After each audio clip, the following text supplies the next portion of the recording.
Hey, welcome back to Right on the Money, your go-to resource for the financial topics that matter to you. Now, if you're just joining us, we're here with Joe Petrillo, founder and CEO of Armis Financial. Joe, great to see you.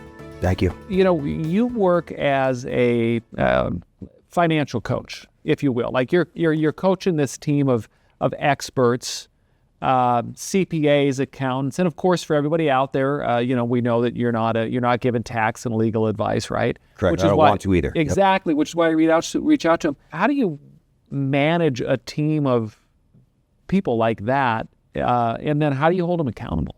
One of the things, because usually when I used to hear the topic of financial planner or wealth manager, well, number one, I feel like someone that calls themselves a financial planner, it's all about selling rate of return.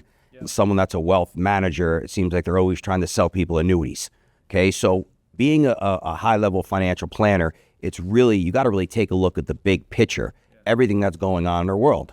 Okay, protection, savings, and growth, income, debt, and expenses. So you have to work with other professionals because they're also experts in their field. Like, for example, I do have to understand the tax implications of how certain investments and programs are work, but I can't give tax advice on telling someone, oh, this is a write-off, this is not a write-off. Talk to your CPA. This is what I think, but obviously talk to your CPA. Yes, I have a pretty detailed knowledge on how trusts work and how important they are to protect people's wealth and making sure that their money always stays in their family's bloodline, but I'm not a lawyer. I got to make sure the lawyers that I recommend are playing the same game I'm playing. I mean, I play football, okay? I don't want, if they're playing soccer, it's not going to work. Okay, so they know my process beforehand. I also know their process. And if we have the right fit, it just works. It works unbelievable when you have more than one professional in your huddle together to help your family make smart, intelligent decisions. When folks are coming in to meet with you and you're looking at that, we were talking micro and macro on the last segment. From up there at 10,000 feet, what are some of the common gaps you see day one?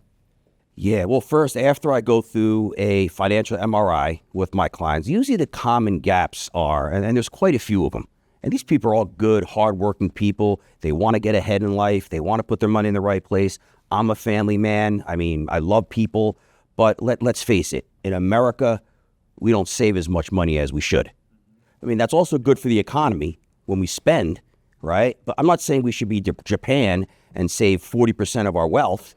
As smart as they are, okay, their economy really hasn't done anything in 30 years because they're too good as savers. Yeah. Here in America, we tend to spend too much, which is good for the economy. So I do recommend, number one, you should be saving 20% of your gross income. Okay, I'll get into that later, why that's so important. So most people aren't saving enough. Most people are not paying off debt the right way. Okay, debt consolidation is huge. And that doesn't mean taking every extra dollar and trying to knock down credit cards or student loans or mortgage payments. Some of those things might be good. Sure. Some of those might be financial cavities. Because what happens is people get so excited about paying off debt. And what happens is they're out of debt and then they're debt broke. Yep. Okay, so you got to teach people a better way to pay off debt while still building wealth. Okay? I like it. Okay, so best way, though, for someone to reach out to you? Best way probably someone to reach out to me would either be via email or just call my office. I got a really good staff. You're not going to get me on the phone right away, okay? Hopefully you can get through security to see me. No, I'm joking. One thing about us is we do not put a limit on how much money someone has to talk to us, okay? We have no problem having a 20-minute, 30-minute conversation. I can interview them. They can interview me.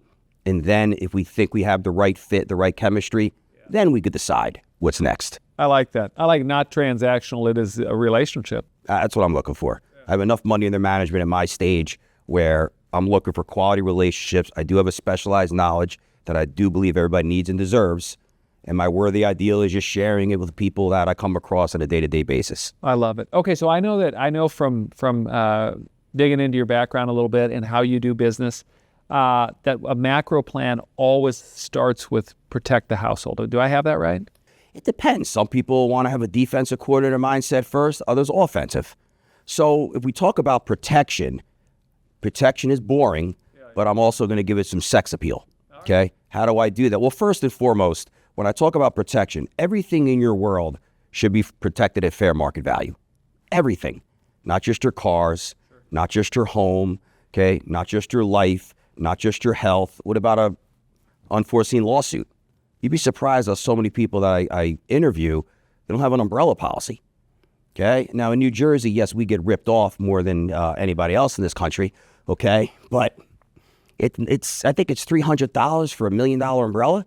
Yeah. So what good is it if I put all this work in, maximize clients' wealth through this high-level investment strategy, show people how to buy things the right way, collateralize debt the right way, pay for college education the right way, not going with a 529 plan? What good is it if we build this financial castle, but then we have no moat around the castle? Sure. You said savings, when it comes to savings, you said 20% of gross. Mm-hmm. Why? Well, let's face it, if you say minimum should be 10. Now, some people say, Joe, we live in New Jersey. I have clients all across the country. Okay. But usually in New Jersey and New York, the cost of living really eats up at a lot of people's income. And I feel bad for people because they work hard. And so if you're only saving, minimum should be 10%. If you are not saving at least 10% gross, you're just spending too much money. You're living above your means. Okay. So why 20% is important? Because let's face it, if you just save 10% per year and you're out of work for 1 year, you blow through 10 years worth of savings. Okay? And again, I'm not assuming they're earning any compounding, right? So why 20% is important? Now, okay, I was in school in the late 90s. Now, if I was retiring in the late 90s, did I have all these technology fees every month that I have to pay? Exactly. Computers, cell phones. What about all these streaming services? I mean, I got everything, and I barely get a chance to watch TV. Me and my wife, we try to find a show to watch, and she falls asleep within 15 minutes. I fall asleep in a half hour, but I at least want to know if I want to watch Hulu, I could watch it. So did I expect all those expenses 20-something years ago? What about style change in the clothes? When I was in high school, actually, baggy clothes were popular. We looked horrible. Okay. Now it's more of a fitted look. What about, I mean, when I grew up in the 80s as a kid, we had all this crazy carpet. Now people, when they retire, they want to get hardwood floors. There's always money that needs to be spent. Blueberries. My daughter loves blueberries, the big ones. Yeah. They went up by 300% in 5 years. Now, when you retire, do you anticipate those things? So 20% has been a really good number that my clients have had success with. Well, okay, so let's pivot. Since we're talking money, let's talk leverage and velocity and smarter cash flow. So let's talk about using other people's money responsibly. Yes. Now, when I say using other people's money responsibly, that doesn't mean taking out a credit card and charging toys, okay, on your credit card, okay, or putting that steak dinner for 20 of your friends on a credit card, because that is using other people's money, but that's really not smart. So when I say using other people's money, I'm talking about conservative leverage. The key to financial success is using other people's money while your money doesn't stop compounding. Now, we all heard of Albert Einstein, right? Yep. I guess he was a somewhat smart guy. So he always said the eighth wonder of the world was compound interest. Well, he's wrong, okay? The greatest wonder of the world, okay, is uninterrupted compound interest. If you start, no financial planner shows you, when you start compounding wealth, what happens when you take unnecessary withdrawals at the wrong time. You're never going to get to the end of a rainbow with that pot of gold, okay? So when I say using conservative leverage or velocity, it's about understanding you having an asset first.